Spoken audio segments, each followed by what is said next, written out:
बिस्मिल्लाहिर्रहमानिर्रहीम। अस्सलाम नाज़रीन, मैं हूं मेज़बान कामरान एजाज। इस शो में आपके लाइव फ़ोन कॉल्स लेता हूं। अगर आपका भी इमिग्रेशन का मसला है, आप भी फ़ोन करके इस प्रोग्राम में हिस्सा ले सकते हैं। प्रोग्राम का नंबर भी आपके स्क्रीन के नीचे आ रहा है। 8234751718 पर आप कॉल कर सकते हैं और उम्मीद है कि आपको ऐसी एडवाइस दी जाएगी जो आपके लिए फ़ायदेमंद साबित होगी। नाज़रीन, एक कॉलर काफ़ी टाइम से वेट कर रहे हैं। कॉल की तरफ पहले चलते हैं, फिर उसके बाद मैं आपके साथ शेयर करूंगा इस वीक की latest immigration updates. Hello. Hello. Hello, you live on A. सलाम जी। वालेकुम सलाम। क्या हाल चाल, ठीक ठाक है? याद भाई, अल्लाह का शुक्र है। एक क्वेश्चन है, आप थोड़ा सा क्लैरिटी दे दें इस पे। मेरा एक दोस्त आया था स्टूडेंट वीजे पे यहाँ पे। उसने फिर उसका वीज़ा ख़त्म हो गया, उसने असाइलम क्लेम किया, उसको मिल गया। हम्म, तो रेफ्यूजी स्टेटस के बाद उसने इंडेफिनेट किया। अब वो पासपोर्ट के लिए वेट कर रहा है, उसने अप्लाई करना है। तो क्वेश्चन ये है कि क्या वो अपनी बैक होम कंट्री जा सकता है उस पे? अगर जा सकता है तो वो इजी है आफ्टर गेटिंग ब्रिटिश पासपोर्ट। तो ये थोड़ा सा बता दें, क्योंकि कुछ कहते हैं कि नहीं, आपने ये क्लेम किया था कि मुझे जान का खतरा है, तो ठीक है। इन लोगों ने आपको बचाया, तो आप क्या करने जा रहे हो? तो ये ठीक है। प्लीज़ बता दीजिएगा, थैंक यू। ठीक है, मैं देता हूँ आपके सवाल का जवाब। बहुत शुक्रिया आपके कॉल का। देखिए, जब आप असाइलम क्लेम करते हैं, आपको जब 5 ईयर की जो वीज़ा दिया जाता है, वो 5 सालों में आप तो होम कंट्री जा नहीं सकते अनलेस अगर आप होम ऑफिस से इजाज़त मांगे और वो आपको फिर स्पेशल डिस्पेंसेशन देते हैं, फिर आप जा सकते हैं, लेकिन अमूमन आप नहीं जा सकते। अब आपने बताया कि आपको इंडेफिनेट तो मिल गया साइलम बेस के ऊपर, आपने नेशनलिटी के लिए अप्लाई किया हुआ है और आप अभी वेट कर रहे हैं नेशनलिटी की एप्लीकेशन को डिसीजन के लिए। अब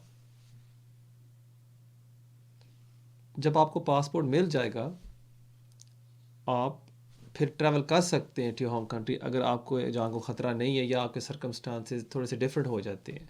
सो यूजुअली जब किसी के पास नेशनलिटी मिल जाती है और वो फिर ट्रैवल करते हैं टू द होम कंट्री, जैसे कि पाकिस्तान या इंडिया, इसमें कोई प्रॉब्लम नहीं होती। सो बेस्ट चीज़ ये होगी कि आप वेट कर लें नेशनलिटी का। जैसे ही आपको नेशनलिटी मिल जाती है, आपको पासपोर्ट मिल जाता है, फिर आप ट्रैवल कर सकते हैं अपने home country. Thank you very much for your call. नाज़रीन, इस वीक की 2-3 अपडेट्स थी जो मैं आपके साथ शेयर करना चाहता था। पहली तो है the case of SSA Ethiopia. यहाँ जजेस ने डिसीजन दिया है कि अगर कोई बंदा या कोई शख्स ट्रैफिकिंग का विक्टिम है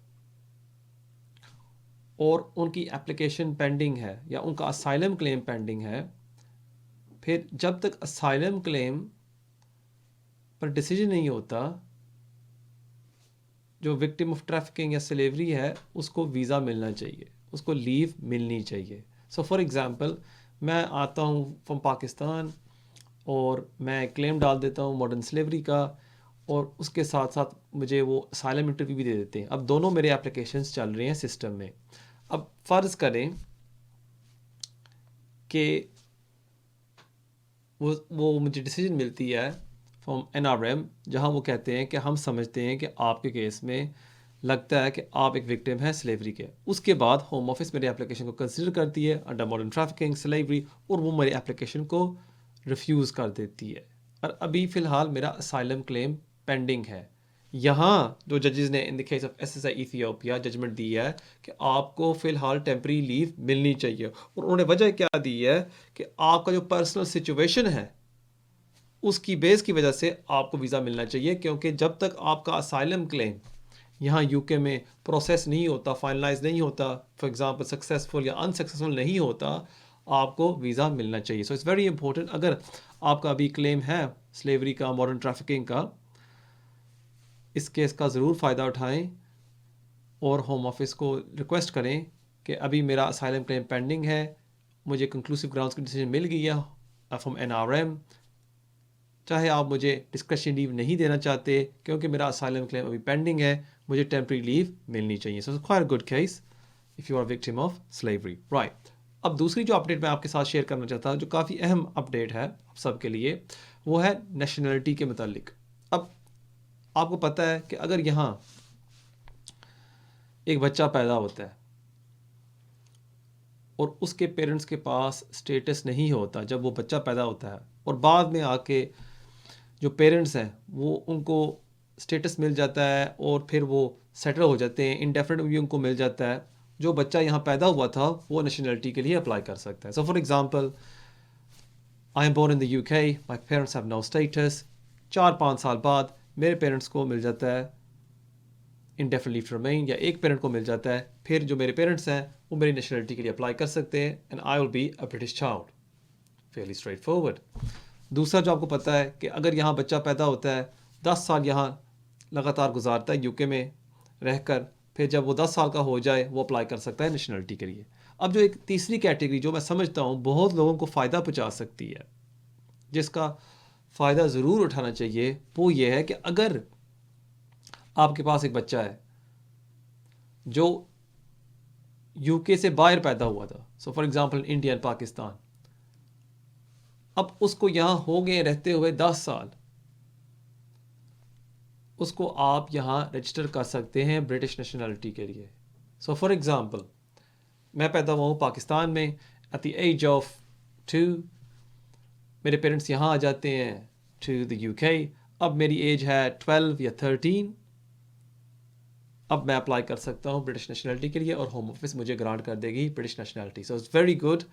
अगर आपके पास कोई बच्चा है जो पैदा हुआ था आउटसाइड ऑफ द यूके, आपको इसका फ़ायदा उठाना चाहिए, अपने बच्चे को फौरी तौर पर आप रजिस्टर कर लें as a British citizen. So very good. थे चंद सवाल थे जो इस वीक मुझे पूछे गए थे बाय ईमेल, उसके भी जवाब मैं देना चाहूँगा आप सबको। और पहला जो सवाल है वो पूछते हैं अली अंसर साहब, और वो कहते हैं कि I have Italian citizenship, if I take universal credit, अगर मैं यूनिवर्सल क्रेडिट लेता हूँ,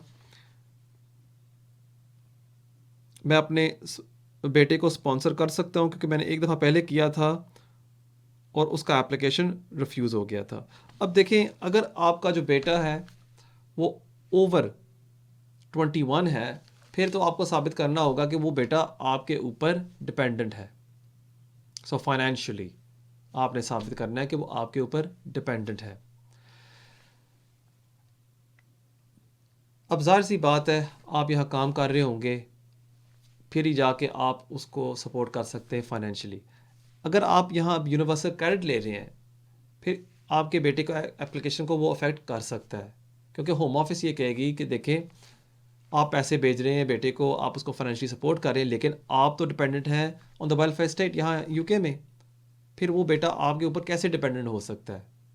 वो फिर यहाँ आके आपके बेटे का एप्लीकेशन रिफ्यूज़ हो सकता है। सो इसलिए मैं आपको ये मशवरा दूंगा कि अगर हो सके वो बेनिफिट्स बंद कर दें और फिर अपने बेटे को आप स्पॉन्सर करें, वो अपना एप्लीकेशन सबमिट करें फ्रॉम इटली, और फिर देखें कि क्या होता है। अगर वो रिफ्यूज़ कर देते हैं, आपके बेटे को अपील राइट मिलेगा, अपील में जाके आप फिर भी चैलेंज कर सकते हैं और अपील जीत सकते हैं। दूसरा जो क्वेश्चन था नासिर अहमद की तरफ से, और वो पूछते हैं कि मैं हूँ एक असाइलम सीकर और मैं स्विच करना चाहता हूँ टू वर्क परमिट, मैं स्विच कर सकता हूँ या नहीं? अगर आपके पास वीज़ा है एज एन असाइलम सीकर, फिर तो आप स्विच कर सकते हैं और फेयरली स्ट्रेट फॉरवर्ड है। अगर आपके पास कोई वीज़ा नहीं है या कोई स्टेटस भी नहीं है, चाहे आपके पास है वर्क परमिशन और आप काम भी कर रहे हैं under the jobs under the shortage occupation list, आप स्विच नहीं कर सकते, क्योंकि आपको एक चीज़ याद रखनी है, एज एन असाइलम सीकर अगर आपकी एप्लीकेशन 1 साल से पेंडिंग होती है, होम ऑफिस तो आपको काम की इजाज़त दे देगी, राइट? Fairlie straight forward. जो जॉब्स हैं शॉर्टेज ऑक्यूपेशन लिस्ट पर, आप उन पर काम कर सकते हैं। पर जब आप स्किल्ड वर्कर वीज़े के लिए अप्लाई करते हैं एज अ वर्क परमिट, वहाँ उस कैटेगरी में स्किल्ड वर्कर वीज़े के लिए उसकी मुख्तलिफ रिक्वायरमेंट्स होती हैं, और एक है कि आपके पास वैलिड लीव होनी चाहिए। क्योंकि आपके पास है वर्क परमिशन, इसका ये मतलब नहीं है कि आपके पास लीव है, ये दोनों मुख्तलिफ चीज़ें हैं, और यहाँ फिर अगर आप अप्लाई करेंगे आपके एप्लीकेशन को वो रिफ्यूज़ कर देंगे। सो अगर आपके पास स्टेटस नहीं है एंड आपके पास फिर भी है वर्क परमिशन और आप अप्लाई करते हैं, your application will be refuse. So I would advise against that. Thank you very much for your question. आते हैं तीसरे सवाल के ऊपर जो हमारे भाई चौधरी साहब ने भेजा है, और वो पूछते हैं कि if I get a written right of residence, अगर मुझे मिलता है रिटेन और राइट ऑफ रेजिडेंस, मेरे पेरेंट्स की एप्लीकेशन को वो अफेक्ट करेगा या नहीं। मेरे ख्याल में लगता है कि आप एक यूरोपियन नेशनल के साथ आपने शादी की हुई है और आपने अपने पेरेंट्स को बुलाया as dependants of a European national, और अब आप अपनी वाइफ के साथ डिवोर्स करना चाहते हैं, और आप ये पूछ रहे हैं कि अगर आप डिवोर्स कर लेते हैं, रिटेन राइट ऑफ रेजिडेंस ले लेते हैं, जब आपके पेरेंट्स अप्लाई करेंगे यहाँ सेटल स्टेटस के लिए, उनके एप्लीकेशन को अफेक्ट करेगा या नहीं। And the short answer is no. अगर आप अभी देखें होम ऑफिस गाइडेंस, वो ये कहती हैं कि अगर डिपेंडेंट्स या आपके एक्सटेंडेड फैमिली मेम्बर्स यहाँ आ जाते हैं और रहते हैं और उनको बाद में मिल जाता है प्री सेटल स्टेटस, ये जब वो सेटल स्टेटस के लिए अप्लाई करते हैं, उनको मेनली जो रेजिडेंसी रिक्वायरमेंट है वो ही पूरी करनी है।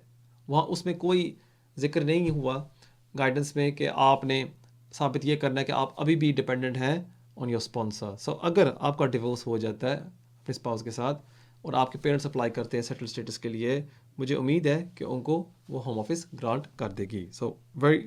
बहुत शुक्रिया आपके क्वेश्चन का। चंद और सवाल मुझे आए थे इस वीक, और वो थे लॉन्ग रेजिडेंस के ऊपर कि लास्ट वीक कामरान भाई आपने लॉन्ग रेजिडेंस पर काफ़ी इन्फॉर्मेशन दी थी हमें, और अभी भी थोड़ी सी वो लोग क्लैरिफिकेशन मुझसे मांग रहे थे कि देखें, अगर हम यहाँ रहते हैं 5-6 साल के लिए और हमने हमेशा एप्लीकेशन सबमिट की है, हमारे लीव में ब्रेक है या नहीं।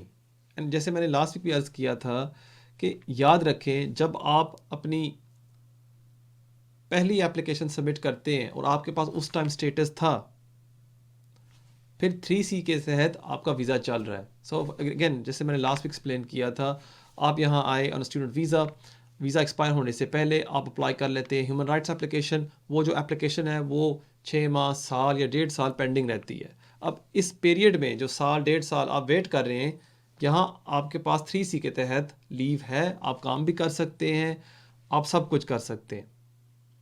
Y travel.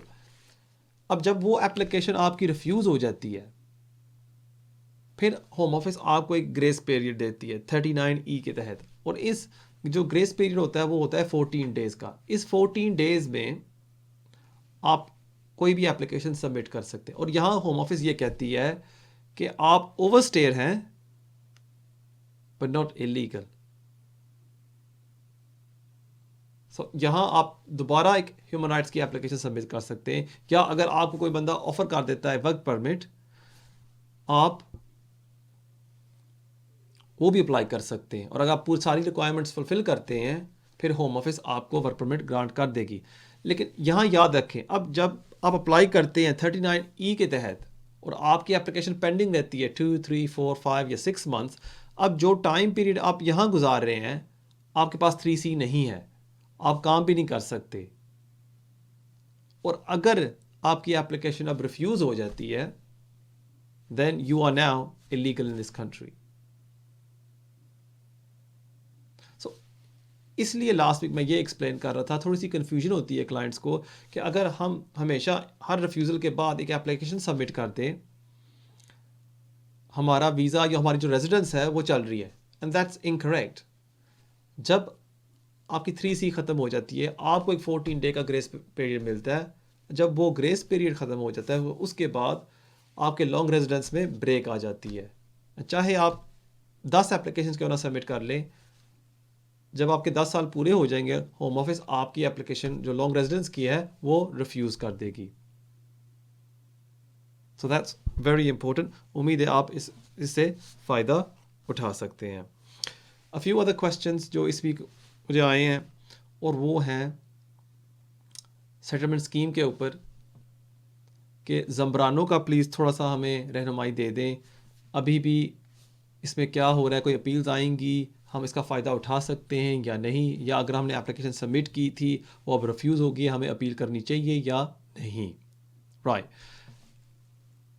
लास्ट ईयर हमने देखा कि जो अकिंसानिया का केस था, जहां कोर्ट ने जजमेंट दी थी कि पोटेंशली आप इस रूट का फ़ायदा उठा सकते हैं। और हमने देखा कि लोगों ने एप्लीकेशन सबमिट की, सोलिसिटर्स ने ऐलान किया कि आप एप्लीकेशन सबमिट कर दें, आपको इंडेफिनिट मिल जाएगी। बट होम ऑफिस ने इस डिसीजन को अपील की और ये केस गया कोर्ट ऑफ अपील पर। और यहाँ कोर्ट ऑफ अपील ने जजमेंट दी थी, उन्होंने कहा था कि अगर आपके पास ब्रिटिश चाइल्ड था, आप उस बच्चे की परवरिश कर रहे थे, क्योंकि आपके पास एक और रूट अवेलेबल था, आप ज़बरानों का फ़ायदा नहीं उठा सकते।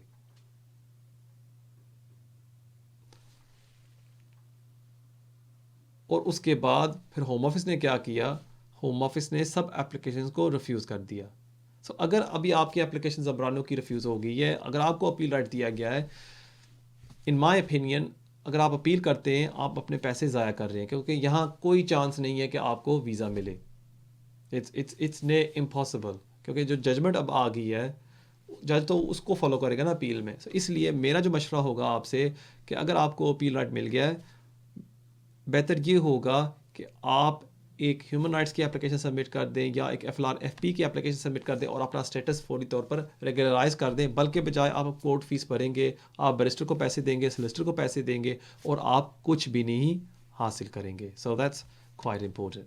नाज़रीन, एक कॉल आई है, देखते हैं हमारे अगले कॉलर कौन है। Hello, you live on air. Hello, अस्सलाम वालेकुम। वालेकुम सलाम। कामरान भाई, काशिफ बात कर रहा हूँ, कैसे हैं? जी शुक्र अल्लाह का। जी फरमाएं मेरे भाई।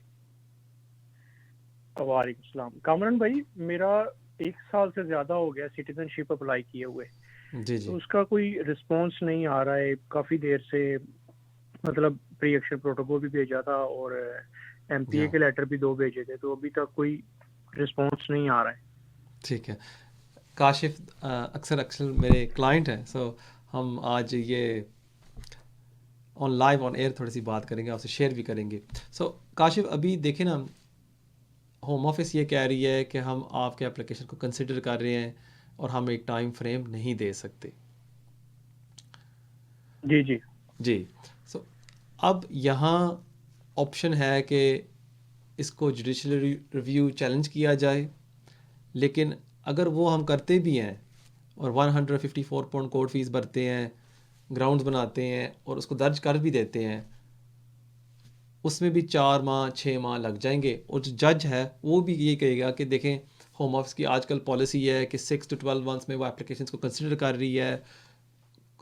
कोरोना की वायरस की वजह से, यूक्रेन वॉर की वजह से जो होम ऑफिस की पॉलिसी है वो काफ़ी टाइम लगा रही है और वो शायद हमारे एप्लीकेशन को वो डिसमिस कर दे और फिर आपको भी ये ख़र्चा पड़ जाता है। सो मैं मानता हूँ कि अभी 1 साल हो गया है और ये काफ़ी लंबा टाइम है, लेकिन अक्सर मैंने अभी देखा है कि बहुत ज़्यादा लोग हैं जिनके नेशनलिटी एप्लीकेशन 6 माह से ज़्यादा पेंडिंग है। सो थोड़ा सा फ्रस्ट्रेशन है आपको कि साल हो गया कि आप वेट कर रहे हैं। मैं आपको यही मशवरा करूँगा कि थोड़ा सा और इंतज़ार कर लें, 1-2 मंथ्स। मुझे पूरी उम्मीद है कि होम ऑफिस आपको नेशनलिटी ग्रांट कर देगी। बहुत शुक्रिया आपके कॉल का। नाजरीन, देखते हैं हमारे अगले कॉलर कौन है। 1-2 months मुझे पूरी उम्मीद है कि होम ऑफिस आपको नेशनलिटी ग्रांट कर देगी। Hello, you live on air. बहुत शुक्रिया आपके कॉल का। नाजरीन, हेलो। अस्सलाम वालेकुम। वालेकुम सलाम। कमरा साहब ठीक हो? जी शुक्र अल्लाह का मेरे भाई। जी फरमाइए। अच्छा, मैंने एक बात पूछनी है कि मुझे बेटी की बेस पर मुझे वीज़ा मिला था 2.5 साल का। ठीक है। पहले तो मैं फुल टाइम काम करता रहा, अब मुझे तकरीबन 2 महीने हुए मुझे हार्ट अटैक हुआ, दो दफ़ा हार्ट अटैक हुआ, मैं काम नहीं कर रहा। अच्छा। तो मेरे पास तकरीबन 4 से 5 महीने रहते हैं बाकी वीज़ा ख़त्म होने में। ठीक है। तो मैंने अप्लाई करना है, उसमें क्या किस तरह मैं अप्लाई करूं? बेटी तो मैं के साथ तो मिलता हूं, कभी कभी मिलता हूं, इतना प्रॉपर तो नहीं मिलता, लेकिन 2 महीने 3 महीने के बाद मुलाकात होती है। ठीक है। तो अब बच्ची मेरे आपकी पास ब्रिटिश काम है भी नहीं है, ब्रिटिश बॉर्न है और आपको 10 ईयर तो रूट मैं पर लगाया होम ऑफिस ने या 5 ईयर रूट पर? 10 ईयर 10 ईयर। और ये आपका पहला वीज़ा था? जी पहला वीज़ा था मेरा। ठीक है। तो अब मुझे क्या करना चाहिए? ठीक है। पहले आप बच्ची के साथ रहते थे और अब आप सेपरेट हो गए, क्या सूरत है? नहीं, मैं है ही सेपरेट था। मैं बच्ची मेरी बॉर्न हुई थी यहाँ, तो जी जी। मैं आया था एज ए वीज़ा यहाँ। ठीक तो है, मैंने अप्लाई किया था उसकी बेस पर। ठीक है, तो मुझे फिर 2.5 साल का उन्होंने वीज़ा दिया था। ठीक है। अच्छा मुझे ये बताएं मेरे भाई कि आपका वीज़ा कब एक्सपायर हो रहा है? मेरा वीज़ा जुलाई में। जुलाई में हो रहा है और आप अभी काम नहीं कर रहे हेल्थ रीजंस की वजह से। जी जी जी। ठीक है, मैं देता हूँ आपके सवाल का जवाब। बहुत शुक्रिया आपके कॉल का। Thank you.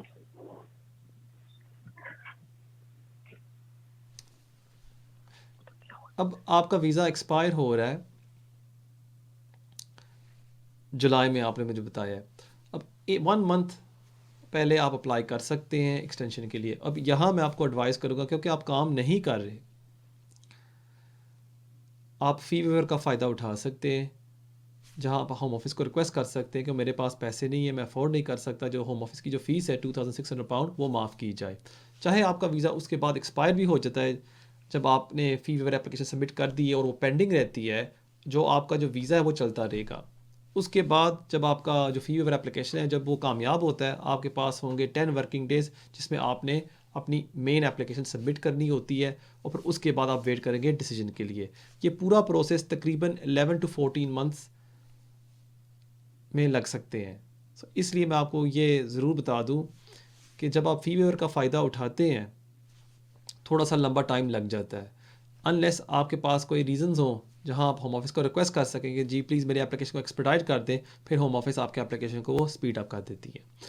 फ़िलहाल मेरी एडवाइस आपसे ये है कि 28 डेज़ पहले, जब आपका वीज़ा एक्सपायर होने से पहले, आप एक सिस्टर के पास जाके एडवाइस ले लें, वो फिर आपका फ़ी वेवर एप्लीकेशन सबमिट कर सकता है, उसके बाद आपका मेन एप्लीकेशन। बहुत शुक्रिया आपके कॉल का। नाजरीन, देखते हैं हमारे अगले कॉलर कौन है। हेलो। यस, अस्सलाम वालेकुम। वालेकुम सलाम। कैसे हो कमरान भाई? खैरियत दे नाल हो तुसी? जी शुक्र अल्लाह दा। कमरान भाई, मैं फैसल बोल रहा सी स्कॉटलैंड तो। Okay, first of all thank you ਤੁਹਾਡਾ ਸੋ ਮਚ, ਵੈਰੀ ਇਨਫੋਰਮੇਟਿਵ ਤੁਹਾਡਾ ਲਾਈਵ ਹੁੰਦਾ ਵਾ। ਬਹੁਤ ਬਹੁਤ ਸ਼ੁਕਰੀਆ ਮੇਰੇ you. ਜੈਸੇ ਲੋਕਾਂ ਦੇ और बहुत सारे लोगों के लिए तरफों Thank you, भी Faisal. बहुत बहुत शुक्रिया। You're welcome. कमरान भाई, मेरे क्विक क्वेश्चन सी, 2 क्वेश्चन सी, जी, अगर पूछो। पॉसिबल हो तो ताकि एडवाइस चाहिए सी। जी पूछो। इरफान भाई, मैं तो कि मैंने 13 साल हो गए इस मुल्क विच, ठीक है। राइट। मैं वीजे पे आया सी और जी, जी। रिसेंटली मैं केस नो फॉरवर्ड कीता वा और मेरे वकील ने मैंने दस्या कि ह्यूमन राइट्स ਦਾ ਕੇਸ ਕਰੂਗਾ। ठीक है, सही है। ਕਾਈਂਡਲੀ ਮੈਨੂੰ ਇਸ ਤੇ ਤੁਸੀਂ ਕੋਈ ਆਪਣੀ ਓਪੀਨੀਅਨ ਦੇ ਸਕਦੇ ਕਿ ਇਸ ਦੇ ਵਿੱਚ ਕੋਈ ਚਾਂਸਸ ਹੁੰਦੇ 13 ਸਾਲ ਓਵਰ ਸਟੇ ਵਾਲਿਆਂ ਨੂੰ, ਜਾਂ ਕੁਝ ਖਾਸ ਚਾਂਸਸ ਨਹੀਂ ਹੁੰਦੇ? ठीक है। ਇੱਕ ਕੁਐਸਚਨ ਆ। ਦੂਸਰਾ ਰਿਜ਼ਵਾਨ ਭਾਈ ਇਹ ਆ ਕਿ ਕਮਰਾਨ ਭਾਈ, ਮੈਂ ਇਹ ਚਾਹ ਰਿਹਾ ਸੀ ਕਿ ਸਾਡਾ ਲੋਕਲ ਡੇ ਕੇਅਰ ਸੈਂਟਰ ਹੈ, ਐਜ਼ ਅ ਵੋਲੰਟੀਅਰਲੀ ਉੱਥੇ ਕੰਮ ਕਰਨਾ ਚਾਹ ਰਿਹਾ। जी जी। ਉਹਨਾਂ ਨੂੰ ਵੋਲੰਟੀਅਰਸ ਦੀ ਜ਼ਰੂਰਤ ਆ, ਔਰ ਉਹ ਕਹਿੰਦੇ ਨੇ ਕਿ ਉਹਦੇ ਲਈ ਉਹਨਾਂ ਨੂੰ ਕੀ ਚਾਹੀਦਾ ਹੁੰਦਾ, PVC ਜਾਂ PVK ਕਿਹੜਾ ਸਰਟੀਫਿਕੇਟ ਚਾਹੀਦਾ ਹੁੰਦਾ, ਜਿਹੜਾ ਮੇਰੇ ਖਿਆਲ ਕਰੈਕਟਰ ਦਾ ਹੁੰਦਾ ਜਾਂ ਕ੍ਰਿਮੀਨਲ ਰੈਕਟ ਪੁਲਿਸ ਦਾ ਹੁੰਦਾ ਵਾ। अच्छा, ठीक है।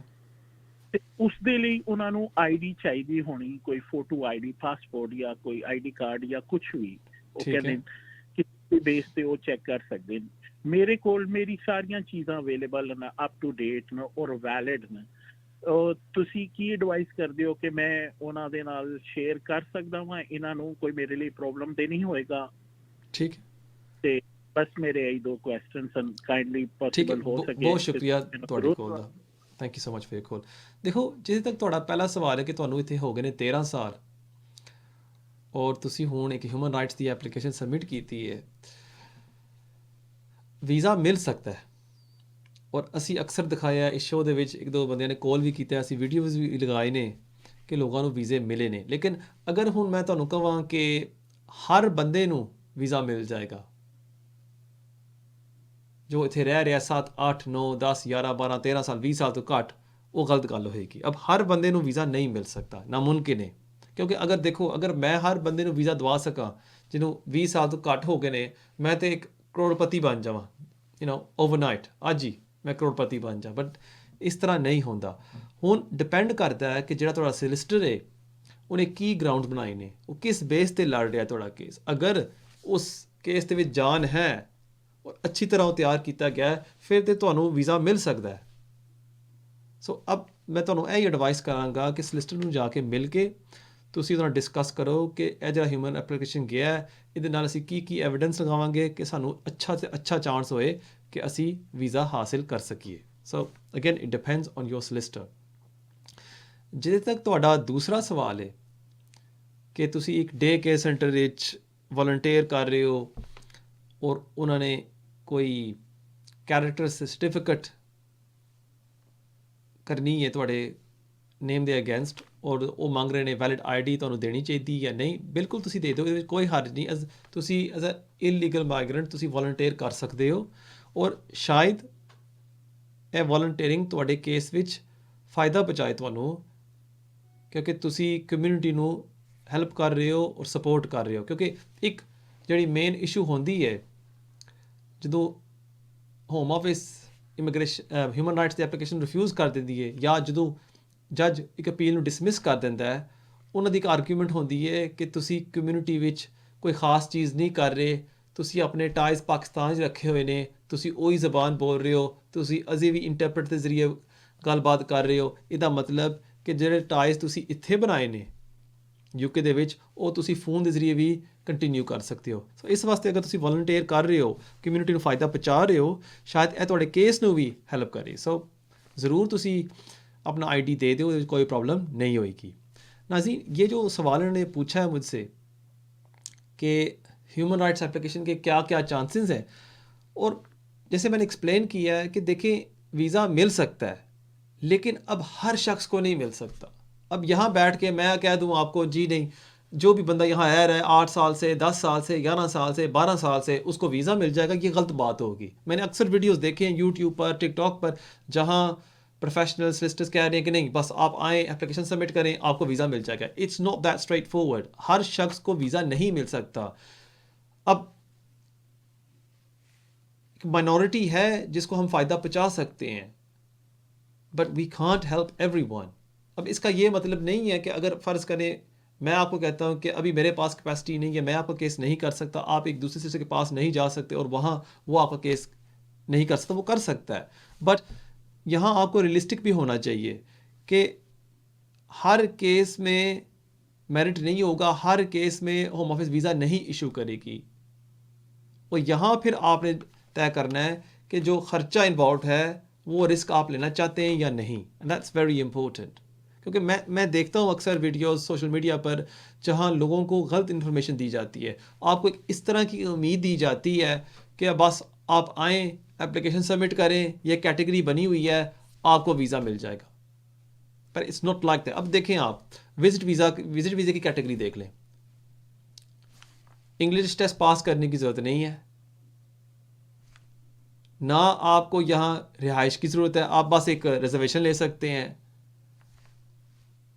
और होम ऑफिस की फ़ीस कितनी है, 96 या 100 पाउंड्स, और आपको विजिट वीज़ा मिल सकता है। लेकिन इन रियलिटी अगर देखें जो लोग अप्लाई करते हैं पाकिस्तान से, इंडिया से, बांग्लादेश से, कितने लोगों को होम ऑफिस वीज़ा इशू करके देती है? Very few. 100 में से मेरे ख्याल में 3 या 4 एप्लीकेशंस होंगे जो होम ऑफिस उनको वीज़ा दे देती है। सो यहाँ रूल्स एक चीज़ कहते हैं लेकिन रियलिटी जो हकीकत है वो कुछ और है, और मेरा फ़र्ज़ बनता है एज ए सोलिसिटर कि आपको बताना कि फ़ैक्ट्स क्या हैं। सो इसलिए जब आप ह्यूमन राइट्स की एप्लीकेशन सबमिट करें, अपने सोलिसिटर से ज़रूर तफसील में डिस्कस कर लें कि देखें अगर मैं ये पैसा खर्च कर रहा हूँ, व्हाट आर द चांसेस। अभी कल की बात है, यहाँ एक भाई थे, उन्होंने कॉल की इस शो पर 2 वीक्स पहले। कल वो गुज़र रहे थे मेरे ऑफिस के पास और वो आ गए मुझे मिलने के लिए, और उनके सोलिसिटर ने कोई एप्लीकेशन अभी सबमिट की है 2 या 3 दिन पहले ह्यूमन राइट्स की। मैंने उससे पूछा कि किस बेस पर कर रहे हो, वो कहता है मुझे पता ही नहीं है, ना कोई ग्राउंड्स का पता है ना कुछ पता है, बस सोलिसिटर ने कह दिया कि मैंने सबमिट कर दी है। अब यहाँ क्या होता है कि ज़्यादातर कट एंड पेस्ट जॉब होती है आर्टिकल 8 की। इधर आपको केसेस का पता भी होगा, रेज़गार, होंग, कश्मीरी, ये सब केसेस लगा के आपकी एप्लीकेशन को सबमिट कर देते हैं और 6 माह बाद आपको रिफ्यूज़ल मिल जाता है। अब यहाँ भी ये भी गलत बात है, क्योंकि जब आप ह्यूमन राइट्स की एप्लीकेशन सबमिट करें उसमें कोई सब्सटेंशियल ग्राउंड्स भी होने चाहिए ना। ये तो नहीं कि बस आप सॉलिसिटर को पैसे दे दें और फिर आपका काम नहीं होता, फिर आपको काफ़ी दुख भी लगता है कि पूरी ज़िंदगी आप लगाते हैं पैसे कमाने में और 1 मिनट में अगर आप मुझे दे देते हैं और 2000 पाउंड और बाद में आके 6 माह बाद मैं आपको क्या देता हूँ कि सॉरी हमने ट्राई की थी, ये अच्छी बात नहीं है। इससे तो बेहतर था वो पैसे आप अपने ऊपर खर्च कर लेते, वो आपके लिए बेहतर होता। So again human rights applications में या अगर आपको 20 साल से कम यहाँ हो गए, एक्सपेक्टेशन को प्लीज़ थोड़ा सा मैनेज करें। एंड नंबर 2, मेक श्योर करें कि जो सोलिसिटर आपका केस तैयार कर रहा है उसमें ग्राउंड्स हैं। अगर ग्राउंड्स नहीं होंगी, you have got no chance. Application डालने से पहले आपके पास कोई चांस नहीं है, फिर तो फ़ायदा ही नहीं बनता एप्लीकेशन डालने का। So again very important guys. Thank you for your question. नाज़रीन देखते हैं हमारे अगले कॉलर कौन है। Hello hello hello, you live होने। सत श्री अकाल भाजी। सत श्री अकाल, की हाल है? ठीक ठाक हो? ठीक है जी। कमन भाजी मैं एक सवाल पूछना सीगा। जी जी मैं पूछो। ਇੱਥੇ यूके ਦਾ ਸਿਟੀਜ਼ਨ ਹੈਗਾ ਹਾਂ जी जी ਤੇ ਅਗਸਤ ਵਿੱਚ ਮੈਂ ਆਪਣੀ ਮਦਰ ਨੂੰ ਬੁਲਾਇਆ ਸੀ ਇੰਡੀਆ ਤੋਂ। हाँ जी ठीक है, 6 ਮੰਥ ਦਾ ਵੀਜ਼ਾ ਮਿਲਿਆ ਸੀ ਉਹਨਾਂ ਨੂੰ ठीक हो गया। ਤੇ ਹੁਣ ਮੈਂ ਕਿੰਨੀ ਦੇਰ ਬਾਅਦ ਵਾਪਸ ਦੁਬਾਰਾ ਮੁੜ ਕੇ ਫਿਰ ਉਹ ਦਸੰਬਰ ਚ ਵਾਪਸ ਮੁੜ ਗਏ ਸੀ 4 ਦਸੰਬਰ ਨੂੰ। हाँ जी ਤੇ ਉਹਨਾਂ ਨੂੰ ਦੁਬਾਰਾ ਕਦੋਂ ਬੁਲਾ ਸਕਦਾ ਹਾਂ? अच्छा, पहली गल है भाजी मैनूं ਇਹ ਦੱਸੋ कि वजह की है कि ਤੁਸੀਂ ਹੁਣ ਬੁਲਾਉਣਾ ਚਾਹੁੰਦੇ ਹੋ? ਉਹਨਾਂ ਦੀ ਤਬੀਅਤ ਨਹੀਂ ਠੀਕ ਹੈ, ਕੀ ਵਜ੍ਹਾ? ਨਹੀਂ ਤਬੀਅਤ ਮੇਰੀ ਠੀਕ ਆ, ਮੇਰਾ ਬੇਬੀ ਛੋਟਾ ਆ अच्छा ਤੇ ਉਹਨੂੰ ਉਹਦੀ देखभाल ਲੁੱਕ करती है। मेरी हाँ मेरी वाइफ को कल्ली को ना हैंडल हो नहीं रहा हाँ जी हाँ जी हाँ जी ਉਹਦੇ ਕਰਕੇ। ठीक है, मैं ਦਿੰਦਾ ਤੁਹਾਡੇ ਸਵਾਲ ਦਾ ਜਵਾਬ। ਬਹੁਤ ਸ਼ੁਕਰੀਆ ਤੁਹਾਡੇ ਕੋਲ ਦਾ। ਦੇਖੋ ਵੈਸੇ ਅਗਰ ਤੁਸੀਂ ਹੋਮ ਆਫਿਸ ਦੇ ਰੂਲਸ ਪੜ੍ਹੋ ਉਹਦੇ ਵਿੱਚ ਕੋਈ ਐਸੀ ਰਿਕੁਆਇਰਮੈਂਟ ਨਹੀਂ ਹੈ ਕਿ ਜਦੋਂ ਤੁਸੀਂ ਵਿਜ਼ਿਟ ਵੀਜ਼ੇ 'ਤੇ ਆ ਜਾਂਦੇ ਹੋ 6 ਮਹੀਨੇ ਰਹਿ ਲੈਂਦੇ ਹੋ ਵਾਪਸ ਚਲੇ ਜਾਂਦੇ ਹੋ ਕਿ ਤੁਹਾਨੂੰ 6 ਮਹੀਨੇ ਜਾਂ ਸਾਲ ਆਊਟਸਾਈਡ ਆਫ ਦ ਯੂਕੇ ਰਹਿਣਾ ਪੈਂਦਾ ਹੈ। ਰਾਈਟਿੰਗ ਵਿੱਚ ਨਹੀਂ ਹੈ। ਸੋ ਅਗਰ ਲਿਟਲ ਸੈਂਸ ਦੀ ਗੱਲ ਕਰੀਏ, ਅਗਰ ਤੁਹਾਡੀ ਮਦਰ ਦੁਬਾਰਾ ਆ ਜਾਂਦੇ ਨੇ ਫॉर ਐਗਜ਼ਾਮਪਲ ਮਹੀਨੇ ਬਾਅਦ, ਉਹ ਆ ਸਕਦੇ ਨੇ, ਲੇਕਿਨ ਫਿਰ ਇੱਥੇ ਥੋੜਾ ਸਾ ਪ੍ਰੋਬਲਮ ਹੋ ਸਕਦਾ ਹੈ ਕਿ ਜਿਹੜਾ ਇਮੀਗ੍ਰੇਸ਼ਨ ਆਫਿਸਰ ਹੁੰਦਾ 에ਅਰਪੋਰਟ ਤੇ ਉਹ ਫਿਰ ਸਵਾਲ ਪੁੱਛ ਸਕਦਾ ਹੈ, ਉਹ ਫਿਰ ਵੀਜ਼ੇ ਨੂੰ ਕੈਂਸਲ ਕਰ ਦਿੰਦਾ ਹੈ। So as a general rule of thumb ਮੈਂ ਐਡਵਾਈਸ ਕਰਦਾ ਲੋਕਾਂ ਨੂੰ ਕਿ ਅਗਰ ਕੋਈ ਬੰਦਾ ਇੱਥੇ ਆਇਆ 6 ਮਹੀਨੇ ਰਹਿ ਕੇ ਗਿਆ ਵਿਜ਼ਿਟ ਵੀਜ਼ੇ ਤੇ, ਕੋਸ਼ਿਸ਼ ਕਰੋ ਕਿ 8-9 ਮਹੀਨੇ 10 ਮਹੀਨੇ ਤੁਸੀਂ ਯੂਕੇ ਤੋਂ ਬਾਹਰ ਰਹੋ, ਫਿਰ ਉਸ ਤੋਂ ਬਾਅਦ ਤੁਸੀਂ ਦੁਬਾਰਾ ਆਓ, ਉਹ ਫਿਰ ਬਿਹਤਰ ਹੁੰਦਾ ਹੈ। ਉਹਦੇ ਬਾਅਦ ਤੁਹਾਡੀ ਹਿਸਟਰੀ ਵੀ ਅੱਛੀ ਹੁੰਦੀ ਰਹਿੰਦੀ ਹੈ ਔਰ ਚਾਂਸ ਵੀਜ਼ਾ ਕੈਂਸਲ ਹੋਣ ਵਿੱਚ ਵੀ ਬਹੁਤ ਘੱਟ ਹੁੰਦੇ ਨੇ। ਸੋ ਮੈਂ ਤੁਹਾਨੂੰ ਇਹ ਐਡਵਾਈਸ ਕਰਾਂਗਾ ਕਿ 6 ਤੋਂ 9 ਮਹੀਨੇ ਤੋਂ ਬਾਅਦ ਤੁਹਾਡੀ ਮਦਰ ਵਾਪਸ ਆਉਣ ਯੂਕੇ 'ਚ। ਹੁਣ ਦੋਸਤੋ ਤੁਸੀਂ ਇਹ ਦੇਖ ਸਕਦੇ ਹੋ ਕਿ ਰੂਲਸ ਵਿੱਚ ਕੋਈ ਐਸੀ ਰਿਕੁਆਇਰਮੈਂਟ ਨਹੀਂ ਕਿ ਤੁਹਾਨੂੰ ਰਹਿਣਾ ਪੈਂਦਾ ਹੈ ਆਊਟਸਾਈਡ ਦ ਯੂਕੇ 6 ਮਹੀਨੇ 8 ਮਹੀਨੇ ਜਦੋਂ ਤੁਸੀਂ ਇੱਕ ਦफ़ा विजिट वीज़े पे आ गए हो। बट जो रियलिटी होती है वो कुछ और है। और इसी तरह जो ह्यूमन राइट्स की एप्लीकेशन है, चाहे रूल्स कहते हैं कि अगर आपको 20 साल से यहाँ कम हो गए रहते हुए, जो रियलिटी है वो कुछ और है। रूल्स कहते हैं कि हम आपको वीज़ा दे देंगे, जो रियलिटी है होम ऑफिस की वो आपको भी पता है, मुझे भी पता है कि वो वीज़ा नहीं देती अनलेस कोई ख़ास वजूहत हो। इसलिए प्लीज़ अगेन मैं अर्ज़ करता हूँ आप सबको, अगर आपको यहाँ हो गए 8, 10, 11, 12 साल, एप्लीकेशन डालने से पहले एक सॉलिसिटर से तफसील में बात कर लें कि यार अगर ये एप्लीकेशन आप डाल रहे हो और ये नहीं होता फिर क्या होगा नेक्स्ट। फिर देखें वो क्या जवाब देता है आपको। और अगर आप मुतमिन हो जाते हैं कि ठीक है ये सही कह रहा है, फिर तो आप एप्लीकेशन डाल दें। अगर आप समझते हैं कि नहीं ये तो पैसा ज़ाया करने वाली बात है, फिर तो मैं आपको ये एडवाइस करूँगा ना डालें। नाज़रीन देखते हैं हमारे अगले कॉलर कौन है। Hello hello hello, you live होने। हेलो यू लाइव होने। अस्सलाम वालेकुम। वालेकुम सलाम। कमरान भाई अभी मैंने फ़ोन किया था आपको वो बेटी का जो बारे में पूछा था वीजे का, तो वो मुझे एक दो बातें पूछने में भूल गया हूँ। जी पहली जी बात है कि मुझे डॉक्यूमेंट कौन से चाहिए होंगे अप्लाई करने के लिए। ठीक तो है। अगर मैं किसी से पैसे दूसरी बात यह कि मैं अगर किसी से पैसे ले लूं अप्लाई करने के लिए, भाई से या किसी सिस्टर से या कोई, जी जी तो उसका क्या मुझे जवाब देना पड़ेगा उनको? ठीक है, मैं देता हूँ आपके सवाल का जवाब। बहुत शुक्रिया आपके कॉल का। देखिए, जहाँ तक डॉक्यूमेंट्स की बात है, मेनली आपने ये दिखाना है कि आप बच्चे के साथ कांटेक्ट में हैं। आपने बताया था पहले कॉल में कि विद इन एवरी 2-3 मंथ्स में आप बच्चे को मिलते रहते हैं। सो अगर आपके पास वो एविडेंस है कि आप बच्चे को मिलते रहते हैं, बच्चे के लिए गिफ्ट्स खरीदते रहते हैं, या मदर अगर आपको एक लेटर दे सकती है, वो भी अच्छा होगा। ये सब आप लगा सकते हैं एप्लीकेशन के साथ। जहाँ तक आपका दूसरा क्वेश्चन है कि अगर आप किसी से पैसे उधार ले लेते हैं और फिर आप अपनी एप्लीकेशन सबमिट कर देते हैं, होम ऑफिस ये तो नहीं पूछेगी ये पैसे कहाँ से आए हैं। नहीं, वो बिल्कुल नहीं पूछेगी। अगर आप खुद पैसे देते हैं, होम ऑफिस तो खुश होगी कि आप पैसे दे रहे हैं हमें, और वो आपका एप्लीकेशन प्रोसेस कर देंगे। लेकिन अगर आप एप्लीकेशन पेड करना चाहते हैं, फिर तो मैं आपको एडवाइस करूंगा कि आप सुपर प्रायोरिटी पर करें कि विंडो सर्विस में 24 घंटे में वीज़ा हासिल कर लें। अगर आपके पास पैसे नहीं हैं या बंदोबस्त नहीं कर सकते, फिर आप फीयर का ज़रूर फ़ायदा उठाएं। थैंक यू फॉर कॉल नाज़रीन। Let's go to our last call for the day. Hello hello. Hello जी, अस्सलाम वालेकुम। वालेकुम सलाम। कमरान भाई मालिक बात कर रहा हूँ, कैसे हैं आप? जी शुक्र अल्लाह का मेरे भाई। जी फरमाइए। जी, एक क्विकली आपसे सवाल पूछना था कि अगर कोई बंदा 10 साल के पार्टनर रूट से 5 साल के पार्टनर रूट पे ट्रांसफ़र हो जाता है, तो उसका पिछला टाइम जो उसने गुजारा है जो पार्टनर रूट पे, वो काउंट होता है कि नहीं जी टुवर्ड्स इंडेफिनिट स्टे? थैंक ठीक यू। है, ठीक है, मैं देता हूँ आपके सवाल का जवाब। बहुत शुक्रिया आपके कॉल का। Thank you. Thank you. Right, अगर हम बात कर रहे हैं अंडर लॉन्ग रेजिडेंस, सो अगर आपका 10 साल यहाँ हो गए लगातार रहते हुए विद वीज़ा, फिर तो आप वो टाइम पीरियड इस्तेमाल कर सकते हैं। लेकिन जब आपको स्विच किया जाता है from a 10 year to the 5 year route, फिर जो आपका जो टाइम पीरियड है 5 ईयर रूट पर, वो आपने दोबारा कंप्लीट करना होता है। सो ये नहीं है कि आपने फॉर एग्ज़ाम्पल 10 साल रूट पर 2.5 साल कर लिए हैं, अब आप 5 ईयर रूट पर आ गए हैं, आप 2.5 साल 5 ईयर रूट पर कर लेते हैं, अब आप ILR के लिए अप्लाई कर सकते हैं। Now when you're on the 5 year route, you got to complete 5 years on that route. जो पिछला टाइम पीरियड था आपका, जो 10 ईयर रूट पर आपने गुजारा है, अगर आप लॉन्ग रेजिडेंस पर अप्लाई कर रहे हैं, फिर आप वो 10 ईयर रूट का फ़ायदा उठा सकते हैं। बहुत शुक्रिया आपके कॉल का नाजरीन। ये था हमारा आखिरी क्वेश्चन आज के प्रोग्राम के लिए। जाने से पहले चंद बातें ज़रूर कहना चाहूँगा कि प्लीज़ कोई भी एप्लीकेशन आप सबमिट करें, तफसील में इस लिस्ट के साथ डिस्कस किया करें।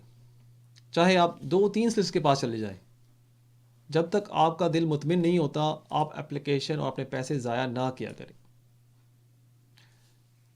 ये एक वाहिद शो है जहां हम आपको कहते हैं कि इस एप्लीकेशन में मेरिट नहीं है या आपको ये नहीं करना चाहिए। अगर आप देखें सोशल मीडिया पर जो भी सवाल पूछा जाता है, उसमें कभी आपको ये नहीं बताया जाता कि नहीं ये रहने दें या ये एप्लीकेशन ना सबमिट करें, क्योंकि जो शख्स प्रेजेंट कर रहा होता है उसको फ़ायदा होता है। लेकिन जब मैं यहाँ लाइव ऑन एयर आता हूँ, मेरा एक ही मकसद हमेशा होता है कि आपको सही तो से लेके सही इन्फॉर्मेशन मिले। और मैं आप सब से ये रिक्वेस्ट करता हूँ कि अगर आप मुझसे नहीं मिल सकते, अगर आप दूर रह रहे हैं, अपने करीबी सोलिसिटर के पास जाके ज़रूर कम से कम एडवाइस ले लें। हमेशा की तरह मैं रिक्वेस्ट करता हूँ आप सबको कि प्लीज़ इस प्रोग्राम को लाइक करें, शेयर करें, ताकि हम ज़्यादा से ज़्यादा लोगों को फ़ायदा पहुँचा सकें। इंशाअल्लाह ताला हमारी मुलाकात होगी अगले हफ्ते इसी टाइम 6 से लेकर 7 बजे, सिर्फ फेसबुक और यूट्यूब पर। Thank you for watching. अस्सलाम वालेकुम।